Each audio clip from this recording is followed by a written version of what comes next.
ہم سب کو اللہ رب العزت سے بڑی محبت ہے، اور اللہ رب العزت سے نسبت رکھنے والی ہر چیز سے محبت ہے۔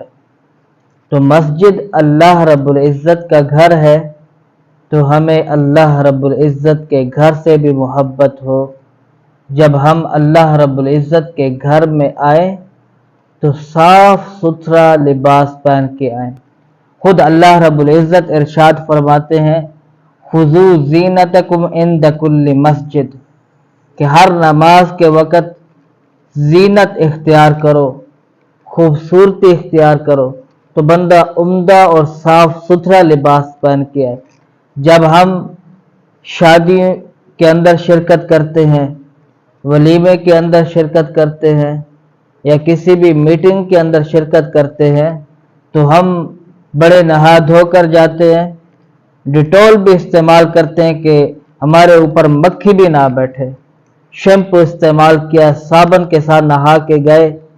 مگر جب اللہ رب العزت کے گھر میں آنے کی باری ہوتی ہے تو ہم اتنا صاف ستھرا تیار نہیں ہوتے۔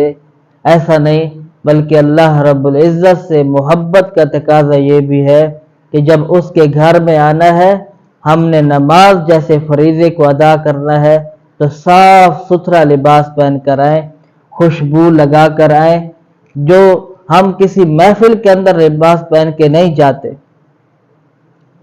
تو ہم اللہ رب العزت کے سامنے جب پیش ہونے جاتے ہیں نماز پہ، تو اس وقت ہم میلا کچیلا لباس کیوں پہنتے ہیں؟ جب کوئی بندہ فوت ہوتا ہے تو ہر بندے کی خواہش ہوتی ہے کہ بڑا صاف ستھرا خوبصورت اس کو کفن پہنایا جائے، کہ اللہ رب العزت کے سامنے پیش ہونا ہے۔ تو جب ہم نماز پڑھنے کے لیے آتے ہیں تو یقین کریں اس وقت بھی ہم اللہ رب العزت کے سامنے پیش ہو رہے ہوتے ہیں۔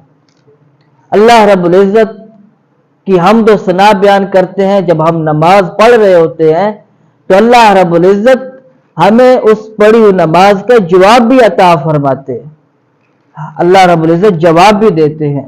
تو یہ اللہ رب العزت سے ایک گفتگو بھی ہے، اللہ رب العزت سے ملاقات بھی ہے، اللہ رب العزت سے راز و نیاز بھی ہے، آہوازاری بھی ہے۔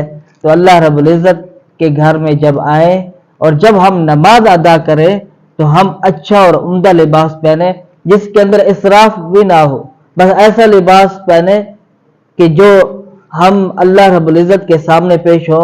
جس طرح ہم دوسرے لوگوں کی محفل کے اندر جا کر اچھا لباس کا انتخاب کرتے ہیں، تو اللہ رب العزت تو بہت بڑی ذات ہے، اس کی بارگاہ کے اندر بھی ہم عمدہ لباس پہن کر آئیں، خوشبو کا انتظام کریں، اور جو ہے اسے نیکی سمجھے، کیونکہ اللہ رب العزت نے فرمایا خذوا زینتکم عند کل مسجد۔ اور جہاں یہ چیز ہے وہاں پر جب ہم سر پر ٹوپی وغیرہ کریں تو وہ بھی صاف ستھری ہے۔ ہمارے ہاں تو مسجدوں کے اندر پلاسٹک کی ٹوپیاں رکھ دی گئی ہے، جو ہم محفل کے اندر بیٹھ کر جو ہے اس کے ساتھ جانے کے لیے تیار نہیں ہے۔ تو اللہ رب العزت کے بارگاہ کے اندر جب ہم حاضری دیتے ہیں تو وہاں پر بھی ہم اچھی ٹوپی استعمال کریں۔ اصل میں تو ہر مسلمان کے پاس یہ اپنی ہونی چاہیے، اپنی استعمال کرنی چاہیے، صاف ستھری ہو تو وہ بہت بہتر ہے۔